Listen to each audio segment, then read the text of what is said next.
Chef, kita buat apa hari ni, Chef? Hari ni, Ha. hari ni kebetulan kita ada tempahan catering untuk set BBQ.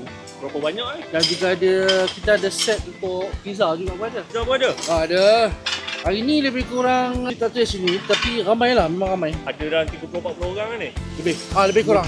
Lebih kurang. Hari ni, juga esok dan juga hari Ahad. Okey, nanti kita tengok iPhone sepotong lepas Chef siap. Alright. Okey, jumpa sekejap lagi.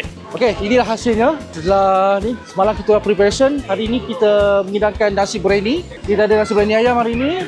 Dan juga kita ada biryani daging. Dah set dengan lah set punya set biryani. Alhamdulillah daripada orang ramai mengatakan semua makanan kita sedap. Alhamdulillah. Gitu juga kita ada air. Okay, air ialah kita bagi free flow untuk tambah. Okey, selepas ni sekiranya tuan-tuan nak ambil catering, bolehlah kontak kita di bio kita lah. Cuba dulu, datanglah di Nusantara Pizza. Semua ada.